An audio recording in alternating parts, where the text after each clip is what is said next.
Tes sirkuit Mandalika, kargo ban MotoGP sudah tiba. Sebelum kita lanjut, jangan lupa subscribe agar mendapat informasi yang terbaru.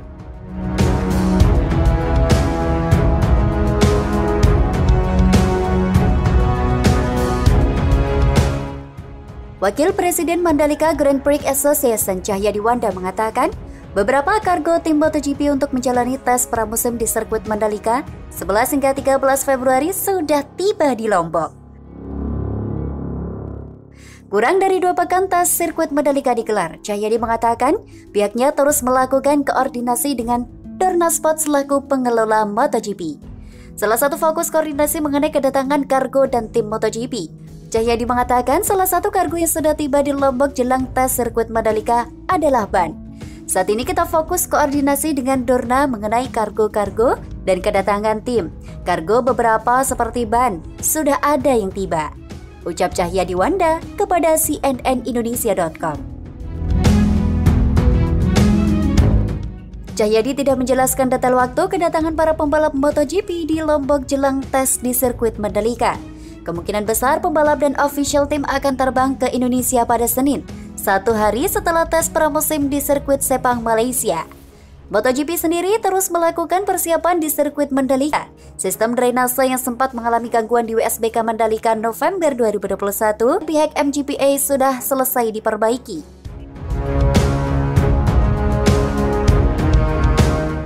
Pembenahan main track diantaranya area barir, penambahan tire barir, serta perekrutan marshal juga dilakukan MGPA. Kami berupaya mempercepat perbaikan serta melengkapi sarana prasarana sirkuit untuk memaksimalkan perhelatan balap MotoGP Mandalika pada 18 hingga 20 Maret 2022 dan tes resmi di sirkuit Mandalika pada 11 hingga 13 Februari mendatang. Kami memastikan seluruh pekerjaan dilakukan dengan memperhatikan berbagai aspek teknis sehingga memenuhi persyaratan standar yang diminta Dorna Sport maupun FIM, ujar Direktur Teknik dan Operasi MGPA Samsul Purba. Momen tes pramusim dimanfaatkan sebagian besar tim MotoGP untuk meluncurkan tim menjelang musim kejuaraan yang baru. Sejauh ini, baru 4 tim yang sudah memperkenalkan susunan pembalap di livery secara resmi.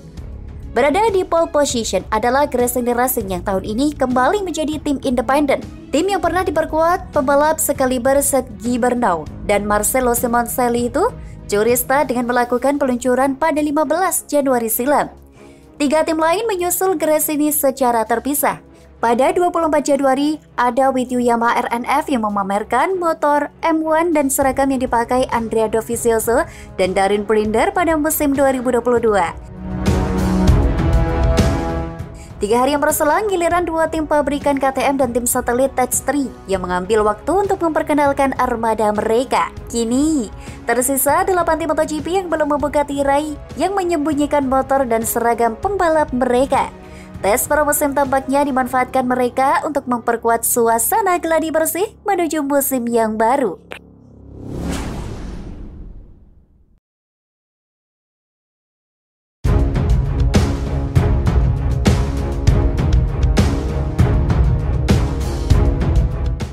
Marshal MotoGP Mandalika mulai latihan.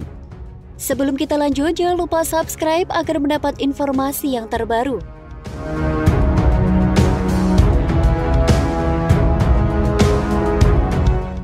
Wakil Presiden Direktur Mandalika Grand Prix Association Cahyadiwanda menyebut Marshal MotoGP di sirkuit Mandalika akan mulai latihan pada Sabtu, 5 Februari 2022.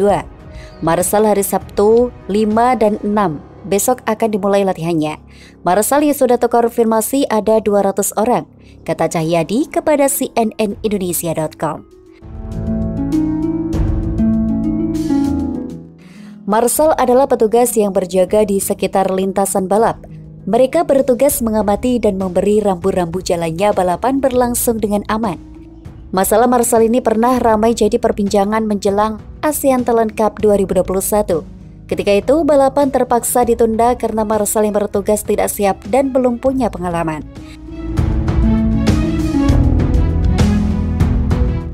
Karenanya, pelatihan Marshal menjelang MotoGP 2022 di sirkuit Jalan Raya Internasional Mandalika sangat penting.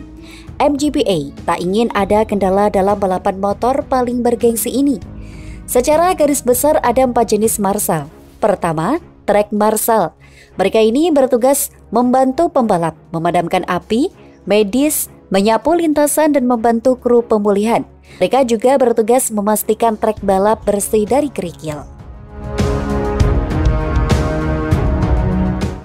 Kedua, recovery marshal. Mereka berada di derek atau trailer dan bertanggung jawab akan kendaraan yang berhenti di sirkuit dan segera mengevakuasi ke paddock atau security bay. Selain itu ada pula marshal yang memegang bendera. Penampilan marshal bendera ini cukup mencolok. Marshal ini bertugas di tiap pos di sekitar sirkuit. Tugas utama mereka memberi syarat lewat bendera kepada pembalap yang sedang melaju sesuai dengan regulasi. Terakhir atau keempat adalah fire dan rescue marshal. Mereka adalah petugas pemadam kebakaran yang bertugas di lintasan balap. Mereka harus memastikan tak ada api dari insiden yang terjadi di lintasan balap. Mandalika akan menjadi salah satu sirkuit yang menggelar tes resmi awal musim selain Sepang. Tes MotoGP Mandalika akan berlangsung pada 11 hingga 13 Februari.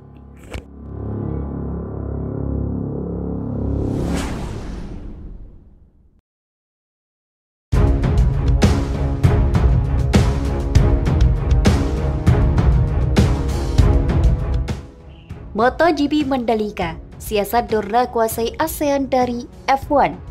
Sebelum kita lanjut, jangan lupa subscribe agar mendapat informasi yang terbaru.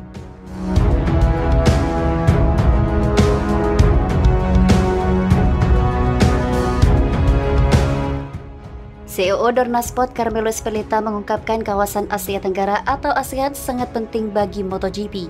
Ajang MotoGP Mandalika merupakan salah satu cara Dorna merebut pasar ASEAN. Ezpeleta menyadari MotoGP tidak bisa mengimbangi kemewahan ajang Formula One. Tapi pria asal Spanyol itu optimis MotoGP punya peluang lebih bagus ketimbang F1 dalam merebut pasar Asia Tenggara. F1 lebih glamor dibanding MotoGP, dan itu sesuatu yang tidak ingin kami capai atau kami cari, karena kami tidak bisa meraihnya, ujar Ezpeleta dikutip dari Marca. Di atas segalanya, di kawasan Asia Tenggara, sepeda motor merupakan produk yang lebih banyak digunakan.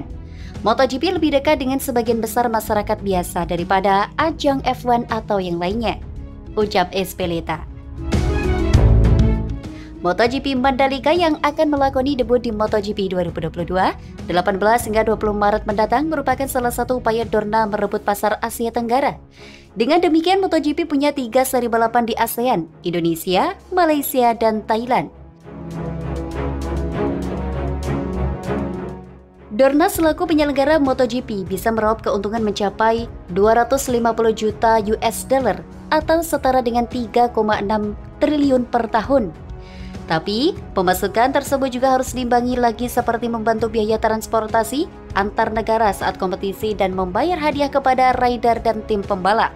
Sementara F1 dimiliki Liberty Media yang hanya memiliki satu balapan di Asia Tenggara, yakni GP Singapura. Malaysia juga memutuskan mundur sejak 2018, sedangkan Vietnam yang sempat dijadwalkan digelar pada 2020 terpaksa dibatalkan karena pandemi. Dalam penelitian terbaru yang dilakukan pihak F1, ajang balap motor jet darat itu mulai kehilangan penonton anak muda. Ezpeleta mengatakan, Dorna berusaha menambah penonton muda untuk menyaksikan MotoGP. Tentu kami punya penelitian sendiri tentang apa yang sedang terjadi. Kami punya profil penonton dan apa yang kami inginkan agar orang-orang yang sudah menonton tetap bertahan dan penonton anak muda terus berdatangan, ucap Ezpeleta. Jika Anda meraih penonton muda, mereka akan bertahan. Tapi kami juga harus mempertahankan penonton yang sudah kami punya, yang punya kekuatan untuk melakukan sesuatu, ujar Ezpeleta.